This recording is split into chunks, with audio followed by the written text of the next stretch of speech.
আমাকে করবেন? আপনি এতটা খারাপ? আমি কখন বললাম যে আমি তোমায় করব? বলেছি যে আমাকে বাধ্য না করতে। আমার জামা ধরে টানছেন কেন? ছাড়ুন। ছেড়ে দেব আমি। যেটা বলেছি সেটা করো। এমন করেন কেন আপনি? ছাড়েন বলতেছি। আমাকে টাচ করবেন না প্লিজ। আমি বাড়ি যাব। বাড়ি পরেও যাওয়া যাবে। আর আজকে কোনো বাড়িতে যাও তা তোমার হাতে নেই। মানে কি বলতে চান আপনি? দেখুন, আমাকে জোর করবেন না। আর রেপ করা বা জোর করার কথা মাথায় ভুলেও আনবেন না। যেটা বলছি ওইটা করো, না হলে আমি তোমাকে রেপ করতে বাধ্য হব। আর রেপের কথা মুখে আসলো কেন? খুব পেকে গেছো তাই না? কি? আমাকে করবেন? আপনি এতটা খারাপ? আমি কখন বললাম যে আমি তোমায় করব? বলেছি যে আমাকে বাধ্য না করতে। আপনি তো এমন না। তাহলে এমন করছেন কেন? আমাকে দিয়ে এসব করি আপনি কি পাবেন? টাকা পয়সা বা সম্পত্তির অভাব নেই আমার। যদি কোনো কিছুর অভাব থাকে তাহলে সেটা হচ্ছে ভালোবাসার অভাব। সারা জীবন দেখলামই, 3 দিন আপনাকে আর বলছেন ভালোবাসেন? মজা করেন। ভালোবাসা? হায় রে ভালোবাসা রে। সাব্বির একটা দীর্ঘশ্বাস ছেড়ে গাড়ির জানালায় একটা থাপ্পড় দিল। রাইসা ভয়ে কিছুটা কেঁপে উঠল। রাইসা কান্না করে দেবে এমন একটা অবস্থা। ইন্টার ফার্স্ট ইয়ারের মেয়ের থেকে এর থেকে বেশি কী বা আশা করা যায়? আমার উপর জেদ দেখানোর জন্য গাড়ির দরজা জানালায় ঘুষি মারছেন কেন? রাইসা, আমি তোমাকে ভালোবাসি আর বিয়ে করতে চাই। কথাটা বোঝো না কেন তুমি? আমি তো আপনাকে ভালোবাসি না। আর আমি অনেক ছোট। এখন ওসবের বয়স হয়নি আমার। বয়স এখন হয়নি তো, একদিন হবে। আর আমি তোমাকে নিয়ে রিস্ক নিতে চাই না। আমাকে বাসায় যেতে দিবেন কিনা সেটা বলেন। আব্বু আম্মু টেনশন করবে। হুম, বাড়ি পাঠিয়ে দিয়ে আমি টেনশন করতে চাই না। তোমার আব্বু তোমাকে বিয়ে দিতে চায়, আর আমি তোমাকে অন্য কারোর হতে দেব না। আমাকে বাসায় যেতে দিন। বিয়ে করার ইচ্ছা থাকলে বাসায় বলেন। বাসায় বলছিলাম আমার আব্বু আম্মুর এখন সময় নাই। আর বললে যদি রাজি না হয়, আমি রিস্ক নিতে চাই না। এইটা বলেই সাব্বির রাইসাকে গাড়িতে ওঠালো আর গাড়ি প্রচণ্ড স্পিডে চালাতে লাগলো। এই কোথায় নিয়ে যাচ্ছেন আমায়? আর একটা বলবি না। বললে এখানেই বিয়ের আগে বাসর করব। তখন আমার বলা লাগবে না, তুই নিজেই আসবি পিছন পিছন। রাইসা, তোমাকে আমি ভালোবাসি, কিন্তু তুমি এমন করতেছো কেন? এই, আপনি গাড়ি এই হোটেলের সামনে ব্রেক করলেন কেন? বাসর করব তোর সাথে, এবার শান্তি হয়েছে? এই, একদম না। আমি ছোট মানুষ, এসব করবেন না। হোটেলের ভেতর একটা কথা বলবি না, বললে মেরে লাশ বানিয়ে দিব। রাইসা ভয়ে চুপ হয়ে গেল। ফর্সা চেহারা ভয়ে কালো হয়ে গেছে। হোটেলের ভেতর রুমে নিয়ে গেল রাইসাকে, আর সোফায় বসিয়ে খাটে বসে ফোনটা হাতে নিল। আর কাকে যেন ফোন দিল সাব্বির। রাইসা সোফায় বসে বসে দেখছে শুধু। ভাবছে যে এই চাশমিশ ছেলেটা আজ এত ডেঞ্জারাস হয়ে গেল কি করে। কিছুক্ষণের ভেতরে একজন দরজায় নক করলো। সাব্বির দরজা খুলে কয়েকটা প্যাকেট হাতে নিল, আর কি যেন অপর পাশের লোকটাকে। নাও, এইগুলো তোমার জন্যে। শাড়ি, ওইটা পছন্দ না হলে এইটা পরো। আর এখানে পিৎজা আর বার্গার আছে, খাও। আর এই নাও তোমার চকলেট, খাও। তবুও মাথা খেও না। রাইসা ছোট বাচ্চাদের মতো প্যাকেটগুলো ভয়ে হাতে নিল, আর সাব্বির বারান্দায় চলে গেল। 1 ঘন্টা হয়ে গেছে। তোমার হলো না এখনো? আমি শাড়ি পরতে পারি না। তো 1 ঘন্টা যাবত কি করতেছো? খাচ্ছি। আর কি করব? খেতে সময় লাগে না? সাব্বির রেগে বারান্দা থেকে বেরিয়ে এলো, আর রাইসার অবস্থা দেখে প্রথমে রাগ করলেও পরে না হেসে পারল না। সালোয়ার কামিজের ওপর দিয়ে শাড়িটাকে চাদরের মতো পেঁচিয়ে বসে বসে টিভিতে স্টার জলসা দেখছে আর খাচ্ছে। সাব্বিরের কষ্টে জেদে চোখ দিয়ে পানি চলে এলো। বললাম না সময় লাগবে, আর এভাবে রুমে ঢুকলেন কেন? আর কাঁদছেন কেন বাচ্চাদের মতো? না মানে খুশিতে উত্তেজনায় নিজেকে ধরে রাখতে পারলাম না। আমার ভুল হয়েছে, আমাকে মাফ করে দেন। যান, 1 ঘন্টা পরে আসেন। নাটকের আজকে মহা এপিসোড, না দেখলে মিস। সাব্বির এবার জেদে রাইসার হাত থেকে রিমোটটা নিয়ে টিভি বন্ধ করে দিল আর এক হাতে থাকা পিৎজাটাকে কেড়ে নিল। তবুও রাইসার মুখ থেকে কিছুটা বেরিয়েছিল, সেটা ঠোঁট দিয়ে কামড়ে খেয়ে নিল। রাইসা প্রথমে ভয় পেলেও পরে লজ্জা পেল। ওই, এভাবে হাসো কেন? হাসার কি হয়েছে এখানে? এইভাবে চুমু না খেলেও পারতেন। আর সিগারেট খান নাকি? সিগারেটের কি বিচ্ছিরি গন্ধ! বাবা রে বাবা, পাকথু। সাব্বির কোমরে হাত দিয়ে দাঁড়িয়ে রাইসার তামাশা দেখছে। সিগারেট খাই আর এখন তোমাকে খাবো। সোজা হয়ে দাঁড়াও আর একদম নড়বে না। কেন, পিটি করাবেন নাকি? হ্যাঁ, আমি তো তোমার পিটি টিচার, সব করাবো।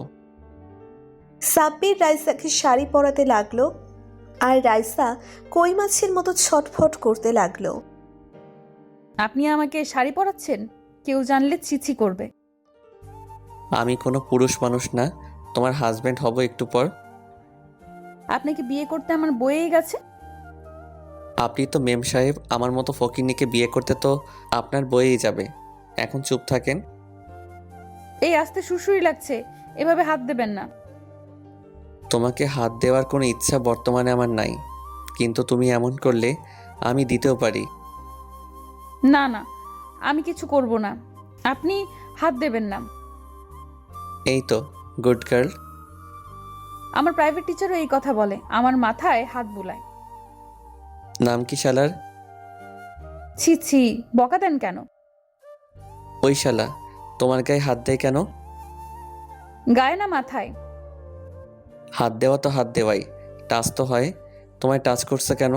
ওর নাম বলো আর অ্যাড্রেস বলো আগে, শালাকে উত্তম মধ্যম দিয়ে আসি। হাত তো আপনিও দেন, তো এখন আপনাকে কি করা উচিত? আমি 100 বার হাত দিব, তোমার কোনো সমস্যা? আমি হাত দিব, আমি মারবো, আমি আদর করব। তুমি আমার, বুঝলা? কথাটা যেন রিপিট করা না লাগে। শাড়ি পরানো হয়েছে, এবার কোমরটা ছাড়েন। আপনার হাত অনেক ঠান্ডা। ছাড়ছি, কিন্তু শাড়িটা মানিয়েছে তোমায়। ফুটপাতের শাড়ি দেখলেই বোঝা যায়, একটু পরেই খুলে ফেলবো। শাড়িটার দাম কত জানো? 25,000 টাকা। অবশ্য তোমার চাইতে দামি না। চিন্তা করো না, হাতে তেমন টাকা নাই, তাই সস্তাতেই কাজ সারতে হচ্ছে। আর বিয়েটা একবার হয়ে যাক, কোনো কিছুর অভাব হবে না তোমার। 25,000 টাকার শাড়ি সস্তা? বড়লোক মানুষ। এইবার কাজই আসবে, চুপচাপ কবুল বলবা। কবুল না বললে? কালকে সকালে শুনবা যে আমি আর এই পৃথিবীতে নাই। পাগল নাকি আত্মহত্যা করবেন? তোমার জন্য আমার একটা জীবন যথেষ্ট না, অনেক ভালোবাসি তোমায়। মরার দরকার নাই, আমি কবুল বলবো, সমস্যা নাই। রাইসা, তোমার মনে হতে পারে আমি তোমার উপর জুলুম করছি।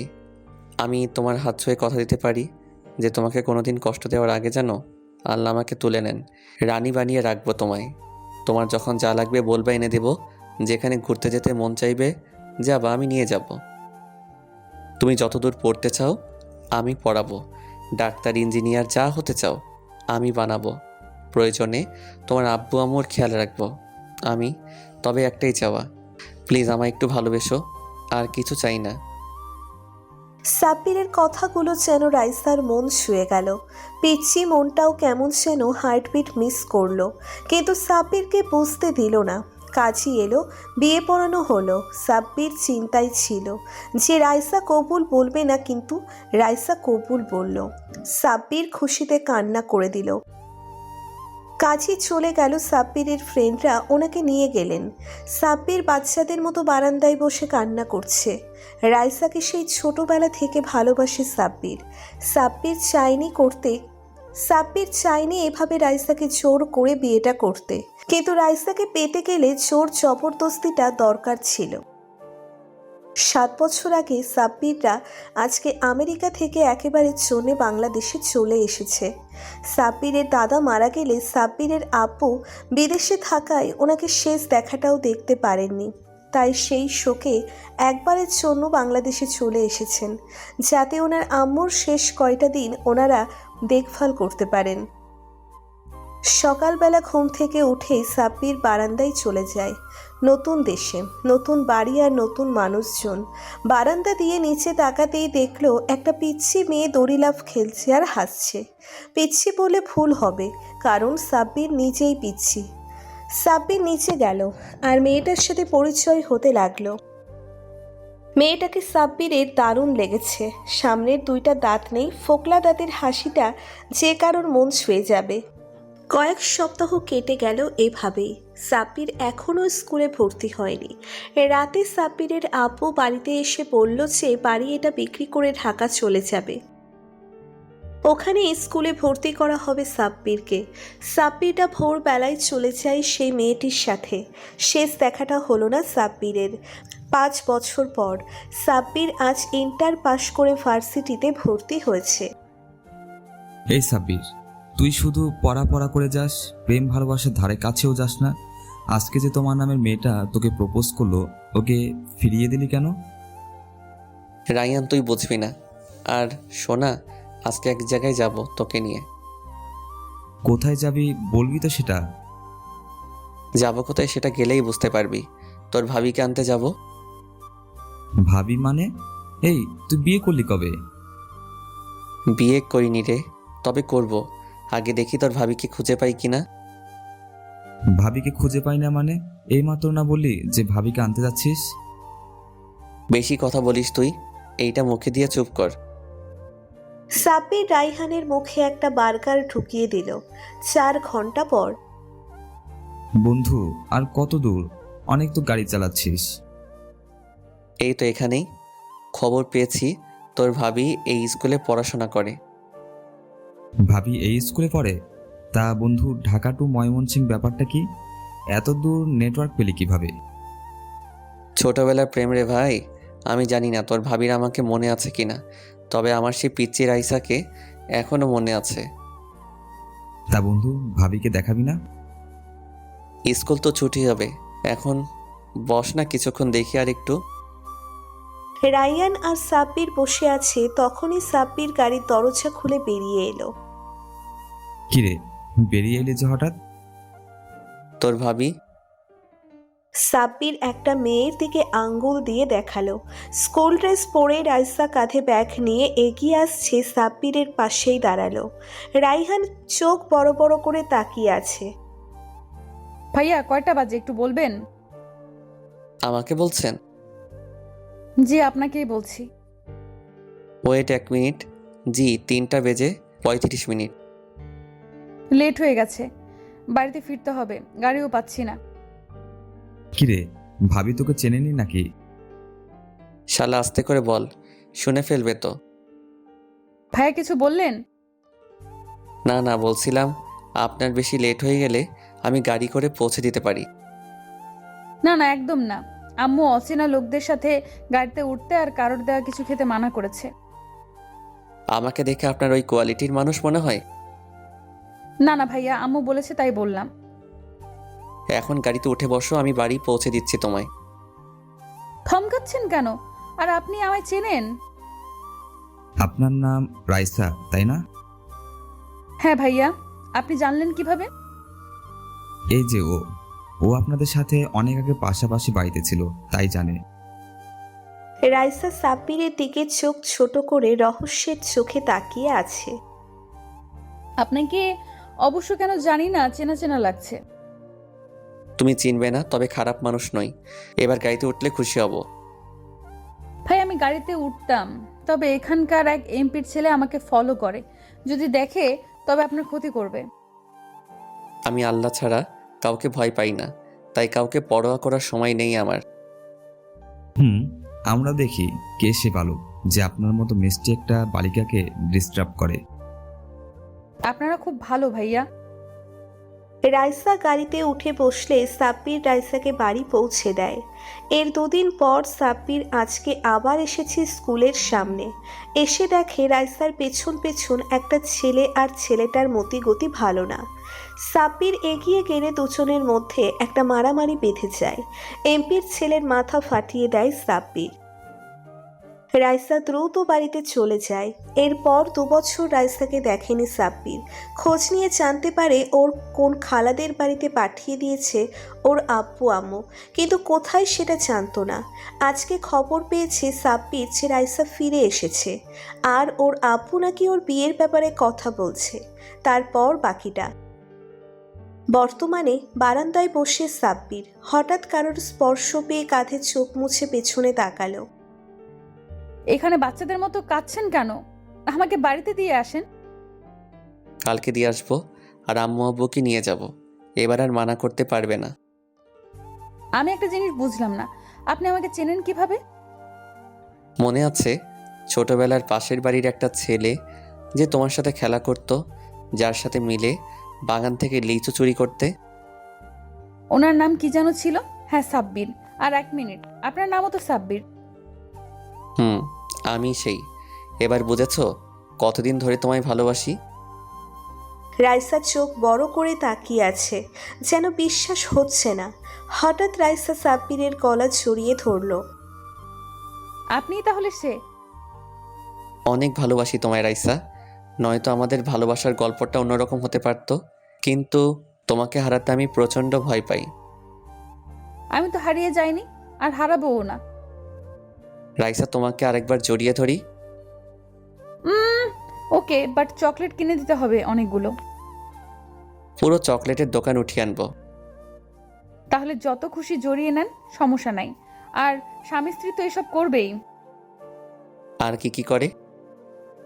আমার এক দুষ্টু বান্ধবী বলেছিল আমি খারাপ কথা কানে নেই না, তাই শুনিনি।